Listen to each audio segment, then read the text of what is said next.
Population explosion. Welcome to Eden. Please secure the hatch upon entry. The repeating message finally stopped. Whoever had joined Robbie and me in Eden closed the hatch after they came inside. But it was no 6-foot-tall praying mantis army of spiked armed killers, nor was it some crazed Hermit McKean Industries unstoppable scientist. Our new arrivals in Eden were Shan Collins, her stepfather Johnny McKeon, and her mother Wendy McKeon. Johnny McKeon was carrying the biggest handgun I'd ever seen. Johnny McKeon's Smith & Wesson .50 Magnum was made in Massachusetts. A bullet fired from the pistol travels at nearly 2,000 feet per second. I wonder if Johnny kills queers, Robbie whispered. I said.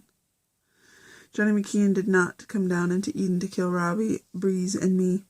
Shan and her family had come down to Eden because they knew the unstoppable soldiers were running wild in Ealing, Iowa. Robbie and I stood in the doorway to the locker room. Ingrid, never one to get too worked up about such things as late-night visitors, sat on the floor between us and yawned. To Johnny McKeon and his wife, Robbie, Breeze, and I must have looked like players in a science fiction movie, dressed as we were in our matching and numbered Eden Project jumpsuits. Shan Collins, who now officially hated me and Robbie Breeze, avoided my eyes when I tried to look at her. "Welcome to Eden, Johnny," I said. "I think you're safe down here." Johnny said. Johnny McKeon was pale and shaken. He looked at the gun in his hand, then back at me with an apologetic expression like Johnny McKeon wasn't sure what a gun of the size of a small bazooka had somehow attached itself to the palm of his right hand. That a gun. "You can't shoot them anyway," I said. I know that, Austin," Johnny McKeon said. And then Johnny McKeon asked, "Are you okay?" I caught Shan's eye. Shan Collins had been looking at my face. She turned pale and immediately lowered a gaze. Shan Collins was confused. She was in love with the Polish kid, who was also confused. I said, "Yes, we're okay, Johnny." Johnny McKeon walked across the floor of the mudroom and placed his Smith & Wesson .50 Magnum on the bench just below the scientist's old windbreaker that had been hanging from the hook on the wall for nearly half a century. I said, "I suppose it's time for me and Robbie to show you what has been going on." Shan coughed nervously. "You know what I mean. Everything a guy could need, and the 2 best rock albums ever made." We were the new humans. Johnny McKeon, Shan Collins, and her mother Wendy Collins McKeon changed into Eden Project jumpsuits and white scientist socks. Robbie and I did not stay in the locker room and watch them change their clothes. Things were weird enough without doing shit like that. When the newest humans joined us in the lecture hall, I pointed out that the chalkboard diagram of the development of 412E, the unstoppable corn mold, to the creatures Johnny McKeon had been seen fucking and eating earlier that evening in the alley at Grasshopper Jungle. Although we suspected it, Robbie and I did not know for certain that there were several more unstoppable soldiers up above us in Ealing, Iowa, until we heard it from Johnny McKeon. Up until that moment, Robbie and I had only seen one unstoppable soldier, the one that came out of the Hungry Jack. Despite that, we did believe that the Hoover boys and Grant Wallace had to have hatched out as well. Johnny McKeon also confirmed that the unstoppable soldiers were spawning. Robbie, Breeze, and I had watched all 5 reels of the Eden orientation series. We knew that the world had less than 24 hours before every human being on the planet dropped to a lower level on the food chain. It was not a good level to be on. "Rob," I said, "you still against that paintball idea?" Robbie said, Johnny McKeon drank scotch, and Wendy made herself a vodka gimlet at Eden's Tally-Ho, which was the nicest bar in a 30-mile radius for this part of Iowa. Things would be better for Johnny and Wendy McKeon if they were drunk. Robbie Breeze reached across the bar and nonchalantly grabbed a bottle of Scotch whiskey and poured some of it into 2 glasses. Nobody said anything about it. Robbie said, "Tally-ho." Robbie and I drank the Scotch whiskey. It tasted like hot cinnamon and dried fruit. Johnny McKeon said, "The Scotch must be 60 years old." Johnny McKeon appreciated good Scotch whiskey. "It's like drinking history," I said. Johnny said, "Cheers." Robbie Breeze and I got drunk with Johnny McKeon and Shan Collins. Mom, in Eden, it only took 2 small glasses of Scotch whiskey to make me feel like everything was funny. I wanted to dance with Robbie Breeze again.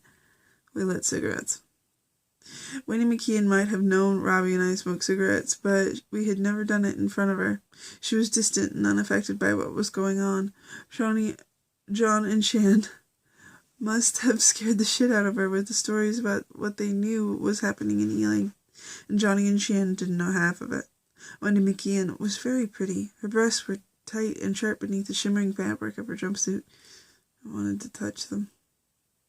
And Johnny wanted to touch them. Wendy McKeon was Eden 93. Johnny McKeon was Eden 7. Wendy McKeon's hair was the color of ground coriander. Ooh. I fantasized that somebody would suggest we all have an orgy when we got to the parts of the film where Dr. Grady McKeon commanded us to breed. The Scotch whiskey made me feel very horny and confused. I would be the first one to volunteer to strip naked out of my clothes, but Johnny McKeon kind of made me feel nervous. I could not imagine Johnny McKeon ever having sexual intercourse with Andy Collins McKeon. Johnny McKeon was the only person in Eden I did not want to take a shower with at that exact moment. I realized I was getting a Scotch whiskey-fueled erection. I did not believe anyone would approve of my erection at that moment, so I sat at the bar and asked Robbie for another cigarette. Robbie knew what I was thinking. He always did. Tally-ho, porcupine. Robbie said. Robbie Breeze was drunk. He lit a cigarette for me and passed it to me.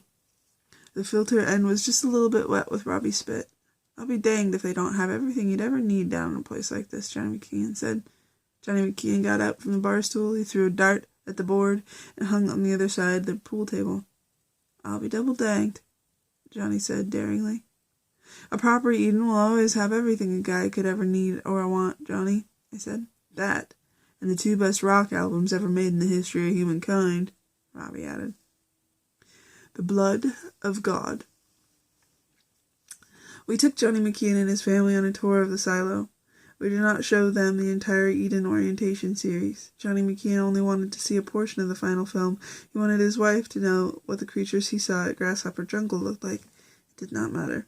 You could not watch 5 minutes of Eden orientation series and not witness some experiment with sperm or shit like that, or hear Dr. Grady McKeon telling us that it was our duty to start having sex. My big brother was in that case, Johnny McKeon concluded. Isn't there television down here? Wendy McKeon asked. Maybe there would be something on the news about what's going on. It was a good question. The lack of televisions did not register with me until Wendy McKeon asked about it.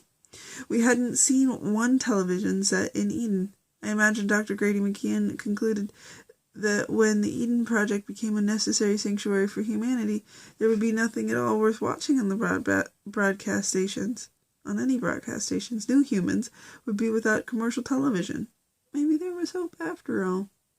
Dr. Grady McKeon was probably correct about the post-apocalyptic television broadcasts, although we eventually did find a bank of 5 side-by-side televisions that night in Eden's brain room.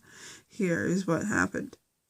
We were all very tired after watching the final few moments of corn eating and 3-legged race running in Reel 5. Shan would neither speak to me nor sit near me inside Eden's theater. I thought Johnny McKeon or Wendy might have seen Shan's behavior as cold or unexpected, but if they did, I could not tell. I began to think guilty thoughts that maybe Shan had said something to her parents about me. I was confused and frustrated, and I desperately wanted to have an opportunity to speak to Shan. Robbie Breeze and I were also drunk. The Scotch whiskey made us brave and reckless. I admitted to Johnny McKeon that we had come up with a plan to kill the unstoppable soldiers, a plan involving Robbie Breeze's blood and paintball guns that had been stored inside my garage ever since my brother Eric went away to join the Marines and I have his testicles blown off. Robbie announced that if he could have one more drink of Scotch whiskey, he would let me take blood from him. It was a ghastly proposition. I did not think I could actually do something like stick a needle into Robbie Breeze's arm. The thought of inflicting pain on Robbie nearly made me cry. with everything that had been going on in my life the past week, and now with Shan treating me like an enemy, I was an emotional disaster. Shan's mother, Wendy McKeon, had been a registered nurse before marrying Johnny McKeon and moving to Ely. She said if she could have one more vodka gimlet, she would draw a few vials of blood from Robbie Breeze. I went pale. Robbie went pale. It's all very ghastly. The clinic filled with steaming smell of alcohol breath. There is something about the sterility of clinics that repels everything, as though they are vacuums unto themselves, like the glass globes into which the McKeon Industries trapped all kinds of shit. As soon as the 5 of us entered the Eden Project clinic, the place absorbed the odor of booze, sweat, cigarettes, and golden retriever. I have BO, I said. Ingrid sighed and curled up on the floor beneath the flat, padded examination table. St. Casimiro's brought a dead girl back to life, and he also made a blind boy see, I said. I unzipped the top of my jumpsuit and slipped the silver chain over my head. I told Robbie he should wear the St. Casimiro's medal while Wendy McKeon drew blood from him. I put my chain on Robbie. He looked scared. Wendy McKeon told Robbie to lie down on the table and strip to his waist. Wendy began opening cupboards and drawers in the clinic, gathering the things she would use to collect the blood from Robbie Breeze. Robbie undid the top of his jumpsuit and slid it down around his hips. He lay there half naked on the operating table. I wonder if those McKeon sickos ever operated on teenagers here, I said. Robbie said, I touched the St. Casimiro's medal and pressed it against Robbie's heart. Wendy put 2 wadded balls of gauze into Robbie's palm and told him to squeeze them. I bet that's the first time you ever squeezed somebody else's balls in a doctor's office, I joked. Robbie said, shut up, Austin. Okay, I agreed. Shan was exasperated. She said, I can't watch this. Shan thudded her padded scientist socks out into the hallway. I wanted to follow her, but I was stuck. I could not just leave Robbie alone in the clinic. I looked back and forth from the door to Robbie's pale chest as Wendy McKeon tightened a rubber tube around my best friend's bicep. Robbie gripped the wads of gauze in his hand. He was scared. I didn't want to see Robbie Breeze scared and hurt. Robbie's skin was the color of the inside of sweet Babcock peaches. He knew what I was thinking. He whispered, You should go talk to her, Porcupine. Robbie Breeze always knew what was going on. I wanted to ask Ingrid what I was going to do, but I did not want Johnny McKeon and Shan's mom to think I was an insane kid who talked to his non-barking dog and shit like that. I said. Wendy McKeon stabbed a thick needle into the right bend of Robbie's arm. Gee whiz, babe, Johnny McKeon said. The thick maroon blood began filling up the cylinder on the syringe. Blub blub went Robbie's blood. Robbie winced. I felt my knees buckle. I better step outside, I said.